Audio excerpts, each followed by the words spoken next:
Question है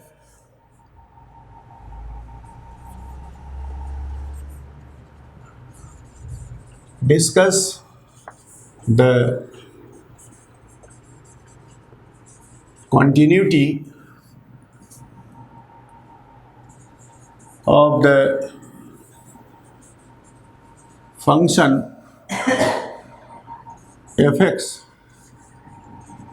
at x is equal to 0, where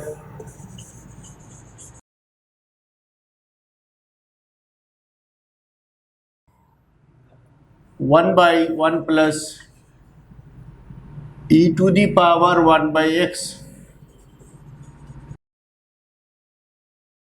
and f0 is equal to 0.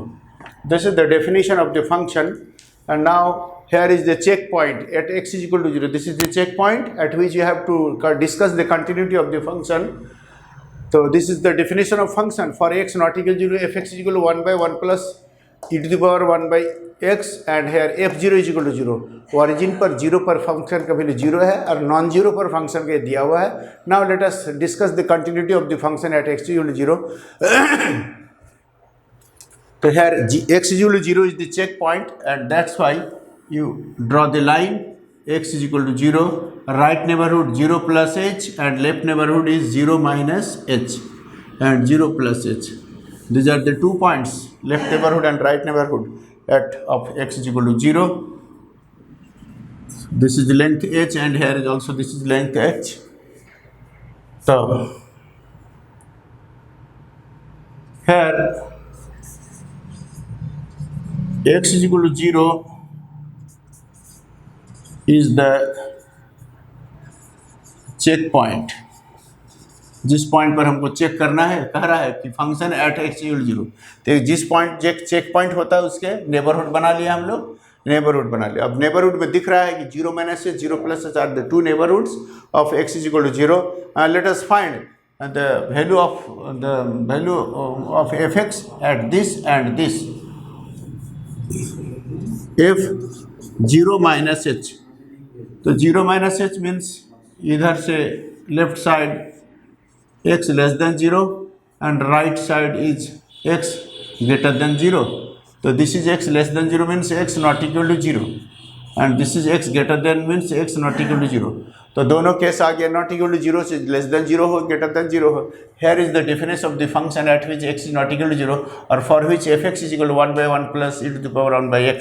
तो this is 0 minus h 1 divided by 1 plus e to the power 1 by 0 minus h. Here this is the x. 1 by 1 plus e to the power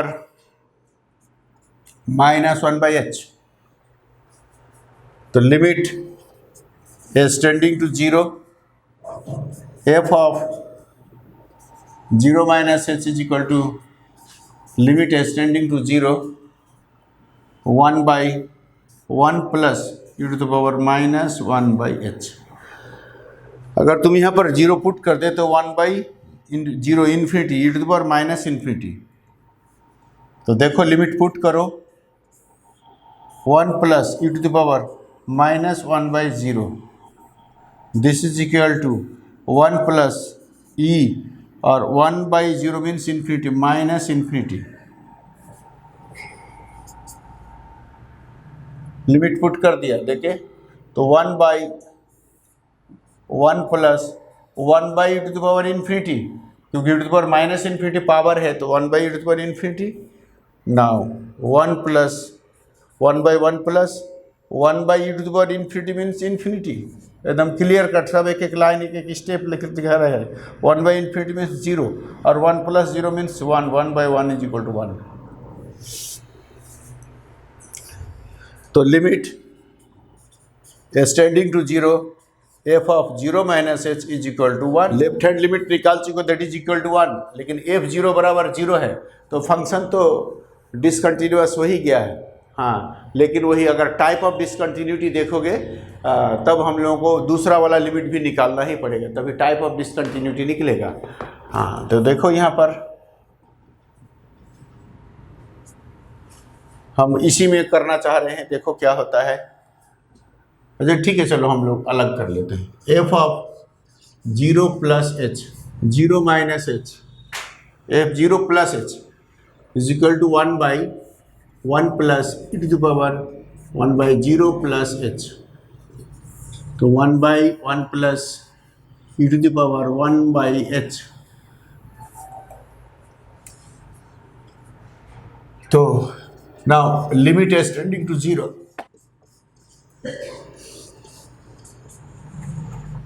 Limit is tending to 0. 1 by 1 plus e to the power 1 by h is equal to 1 by 1 plus e to the power 1 by 0. Here this is 1 by 1 plus e to the power 1 by 0 means infinity. 1 by 1 plus e to the power infinity means infinity. तो 1 by 1 plus infinity is equal to हो गया 0। तो therefore limit is tending to 0, f of 0 plus H is equal to हो गया 0। अब देखो तुम, left hand limit था 1 और राइट हैंड लिमिट हो गया 0। That means both the limits, left hand limit और right hand limit exist but not equal, दोनों इक्वल नहीं है। तो ये कौन टाइप का डिसकंटिन्यूटी हो गया? हमारे पास क्या है, फर्स्ट काइंड का डिफिनेशन देखो तो ये limit, therefore limit is tending to 0, f of 0 minus h is limit is tending to 0, f of 0 plus H is equal to f 0। F 0 का वैल्यू क्या दिया हुआ है 0, और एफ 0 प्लस एच भी 0 निकला तुम्हारे, ये दोनों बराबर हो गया। लेकिन ये तो 1 के बराबर निकला था, ये बराबर नहीं हुआ। तो ये तीसरा वाला बराबर हो या नहीं हो, that does not matter, but here the matter is that कि दिस टू लिमिट्स एग्जिस्ट, दोनों लिमिट एग्जिस्ट करते but they are not equal. जब दो लिमिट एग्जिस्ट किया लेकिन इक्वल नहीं हुआ, उसका कौन सा काइंड कहते हैं? First kind. Very good, first kind. Therefore the function F x जो दिया हुआ है is discontinuous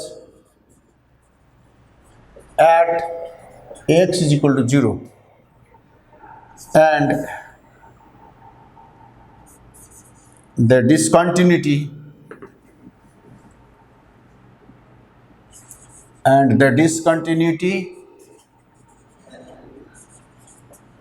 is of the first kind। ये फर्स्ट काइंड की डिसकंटिन्यूटी हो गया, रिमूवल नहीं है, फर्स्ट काइंड। और तीसरा वाला होगा सेकंड काइंड। ये and the discontinuity is of the first kind. The point x is equal to 0 is a point of discontinuity of the first kind. हाँ, फंक्शन के लिए फर्स्ट काइंड की डिसकंटिन्यूटी होगी और जो पॉइंट है वो हो point of discontinuity of the first kind. अब यहाँ देखो, तुम्हारे पास एक नई चीज़ तुमको दिखेगी इसमें पार्ट 2 में। पार्ट 1 में तो ये सब डिस्कशन नहीं किए थे, पार्ट 1 में उतना करना भी नहीं होता है, लेवल थोड़ा सा लो रहता है बच्चों का। पार्ट 2 में थोड़ा सा लेवल ऊंचा होता है। यहाँ पर देखा तुमने कि इसका वैल्यू कितना है 1 है, और इसका वैल्यू कितना है जी 0 है, ये भी तुम्हारे पास 0 है। जब दोनों लिमिट एग्जिस्ट किया, दोनों लिमिट लेफ्ट हैंड लिमिट और राइट हैंड लिमिट दोनों एग्जिस्ट किया, लेकिन दोनों आपस में बराबर नहीं है, तब इस तरह का माने फंक्शन में एक जंपिंग होता है। जंपिंग क्या देखो, वो जंपिंग क्या होता है वो सब बता दे रहे हैं। नोट रिमार्क्स के तौर पर रिमार्क्स लिखा दे, रिमार्क्स लिख लो, क्योंकि ये कभी कभी किसी प्रॉब्लम में मिलेगा तो लिख दोगे। Here limit is tending to 0, f of 0 minus h is not equal to limit 0 plus h, ये दोनों बराबर नहीं है। जैसे ही दोनों लिमिट एग्जिस्ट तो किया है, एक 0 हुआ है, एक 1 हुआ है, दोनों एग्जिस्ट कर गए, दोनों का वैल्यू फाइनाइट यूनिक वैल्यू है, that mean they exist but they are not equal, implies fx has a jump। इसी में कह रहा है कि जंपिंग हो रहा है, jump at x is equal to 0। इसी जब दोनों वैल्यू आपस में बराबर, दोनों लिमिट आपस में बराबर ना हो, left hand limit and right hand limit, if they are not equal, then you can say that the function f(x) has a jump. ये जंप है, इस फंक्शन में एक जंप है। कहाँ पर? At x is equal to 0। देखो कैसे जंप हो रहा है।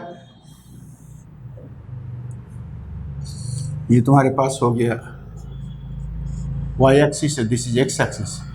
0 प्लस h, 0 प्लस h, ये 0 प्लस h, और यहाँ पर है 0 माइनस h। जब लिमिट रख रहे हैं तो f 0 माइनस h कितने के बराबर है? 1। इसके मतलब 0 माइनस का लिमिट यहाँ पर तुम्हारे पास क्या हो गया? ये 1 के बराबर है ना। 1 लिमिट एक्सटेंडिंग 0 तो एकदम सट जाएगा तुम्हारा। लेकिन यहाँ पर ये 0 प्लस h क्या है? वो 0 ही है, यहीं पर है। तो क्या हुआ? इस पॉइंट 0 पर 0 माइनस 1 और 0 प्लस 1 के बीच में, 0 माइनस h और 0 प्लस h के बीच में 1 का डिफरेंस हो गया। यहाँ 1 था लेफ्ट साइड में, राइट साइड में 0 हो गया सीधा। तो जंप करके नीचे आ गया। हाँ, 1 यहाँ पर था स्टेज पर, या नीचे जंप करके नीचे आ गया। इसी को कहते हैं जंप। या कह सकते हो 0 पर था, जंप करके ऊपर चढ़ गया। तो हम लोग लेफ्ट से राइट की तरफ ही आते हैं, इसीलिए 1 पर था 0 माइनस h मीन्स 1 पर था, ये 1 वैल्यू है। और 1 पर था तो फिर नीचे कहाँ आ गया? 0 पर आ गया। मतलब सीधे यहाँ से लेकर नीचे आ गया 0 पर जंप कर, क्योंकि f 0 बराबर है तो 0 है तुम्हारा। तो जस्ट 0 माइनस h जो 1 वैल्यू था 1 आके, क्योंकि 0 प्लस h या 0 पर 0 हो गया, इसका मतलब जंप किया। इसीलिए कहते हैं f(x) has a jump at x equal to 0। The jump of the function at x is equal to 0, इसका वैल्यू कितना होता है जंप का? Limit extending to 0 f of 0 minus h minus